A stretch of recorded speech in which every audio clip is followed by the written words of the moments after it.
मार्ग गंगाखेड जाणारा रस्ता, परभणी ते गंगाखेड जाणारा रस्ता, हे रस्ता बांधला तेव्हापासूनच अमित शहाला दुबईहून फोन यायला चालू झालेत. आणि हे राष्ट्रीय महामार्ग ठरला मृत्यूचा सापळा. या टर्न मारताना बघा इथलं कुठलेही गतिरोधक बसवल्या गेले नाही आहे. आणि तिथल्या दिशा दाखवणाऱ्या प्लेट किंवा पिवळ्या पट्ट्या, डेंजर बोर्ड जे लावायला पाहिजे होते अजूनसुद्धा ह्या लावले नाहीत. आणि हा निवेदन आम्ही 2024पर्यंत देत आलो. एक निवेदन दिलेलं आहे 9/2024ला, आणि एक निवेदन दिलं आहे 3/9/2025ला, आणि एक निवेदन दिलं 16/9/2025ला, आणि एक निवेदन आम्ही तक्रार दिलेली आहे 16/7/2026ला. हे आणि दुसरी गोष्ट आहे की ह्या महामार्गावर इथून जाणारा रस्ता हा ब्राह्मणगाव फाट्यावरून इकडे जाणारा हे खाली असल्यामुळं, हे रोड खाली असल्यामुळं इथं रोज अपघात होत आहेत, रोज अपघात होत आहेत. पण याच्यावर कुठलाही दखल घेतल्या गेली नाही. आणि दुसरी गोष्ट, हा मिस्टर इंडिया लाईट, हे लाईट बसवलेत कधी माहीत आहे का? हे महामार्ग सुरू होऊन 7 वर्ष झालेत. 7 हे मिस्टर इंडिया लाईट्स अजूनसुद्धा लागलेले नाहीत. म्हणजे हे फक्त दाखवायला लावलेत का? आणि हे लाईटच बसवले तेव्हापासून अनेक राज्यातून फोन येत असताना यांना, इथल्या आमदारा खासदाराला, की Dubai, Qatar, Bahrain, Kuwait, England, America, South Africa, Japan असे ते माहीत असताना असे तुम्ही मिस्टर इंडिया लाईट बसवलेत, हे आम्हाला पण द्या. कारण हे लाईट आतापर्यंत लागलेलेच नाहीत. हे महामार्ग इथं रोज अपघात होत आहेत. इकडनं जाणारा रस्ता, इकडून टर्न मारता वेळेस लोक जीवावर आपला मुठीमध्ये जीव घेऊन जात आहेत. पण आतापर्यंत कुठलीही इथं, आणि एक गोष्ट लक्षात ठेवलेल्या लोकांनी डोक्यात भरलेली आहे त्यांच्या, की ह्या महामार्गावर नॅशनल हायवेवर गतिरोधक बसवल्या जात नाहीत. कोण म्हणलं? हे का महामार्ग याच्यासाठी लोकसंख्या कमी करण्यासाठी बनवले गेलेत का?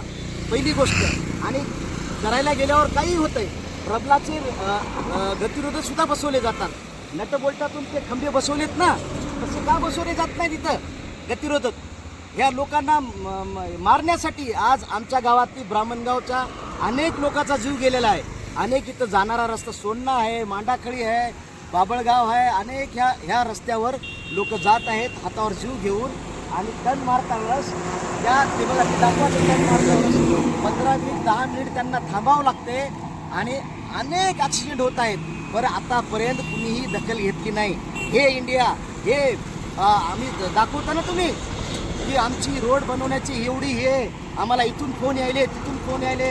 अरे चुक्या बनवणं सोडून द्या जनतेला. हे लाईट बसवलेत ना, महानगरपालिकामध्ये आमच्याकडे वर्गच केला नाही. कुणी हायवे बनवला, कुठल्या कॉन्ट्रॅक्ट बनवला माहीत नाही, कधी पळून गेला माहीत नाही, कुठं कनेक्शन दिलं माहीत नाही. म्हणून आतापर्यंत हे लाईट लागलेले नाहीत. हे तुमचं सिस्टम, हे सिस्टम टोटल भ्रष्ट आहे. आणि ह्या सिस्टमला इथं लाज वाटत नाही. इथं रोज ॲक्सिडेंट होत आहे. इथं टर्न मारता वेळेस 10 वेळेस लोकांना थांबावं लागते. आतापर्यंत कुठल्याही ॲक्शन घेतली नाही. कुठल्याही पालकमंत्र्यांना, आमदारांनी, खासदारांनी याच्यावर दखल घेतली नाही.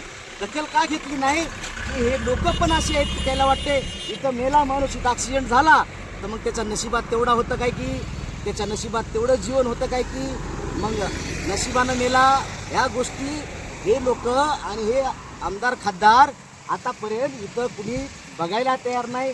इथून 1000 वेळा गेले असतील, काय मागणी, काय सांगायला तयार नाही. मागणी एकच आहे की इथं गतिरोधक बसवणं. आणि हे लाईट, मिस्टर इंडिया लाईट बसवलेत ना, हे लाईट कधी टाकणार आहेत तुम्ही? कधी टाकणार आहेत? इथं अपघात होत आहेत, लोकांना चोर लुटत आहेत. याच्यावर तुमचं काही हे नाही, पेट्रोलिंग नाही आहे. आणि केस केल्याच्या नंतर म्हणतात तुम्ही पोलीस स्टेशनला या, तिथं सोनं लुटलं जातं आहे, लोकांना अडवलं जातं आहे अंधारामध्ये. आणि लाईट कशाला बसवलीत? इसं दाखवायला, लोकांना दाखवायला बसवलेत का? अरे हे लाईट दाखवा त्यांना एकदा. हे 7 वर्ष झालं जर तुम्ही लाईट बसवत नसतान तर तुमच्यासारखा भ्रष्ट कोण आहे? कोण आहे तुमच्यासारखा भ्रष्ट? लोकांना चुक्या बनवण्यासाठी असे उभे केलेत खंबे फक्त. एवढे तक्रार देऊन, एवढे अर्ज देऊन जर तुमची गेंड्याची कातडं हलत नसन तर प्रशासनाला याच्यावर दखल घ्यायला पाहिजे होते. आतापर्यंत अनेक लोकांचे जीव गेले. आमच्या इथले ब्राह्मणगावचा आमचे मित्र सरपंच शिवाजीनाना काळदाते इथं ॲक्सिडेंट झाला, त्याच्या कोमात गेल्याच्या नंतर त्याच्या परिवाराने जे भोगले, किती वर्ष ते कोमात होते, कर्ज बाजारी झाले, कुणी त्यांचं दुःख वाटून घेतलं का? हे महामार्ग, हे असे महामार्ग म्हणजे महामार्ग तुम्ही बनवलेत तर लोकसंख्या कमी करण्यासाठी बनवलेत का? हा माझा प्रश्न आहे.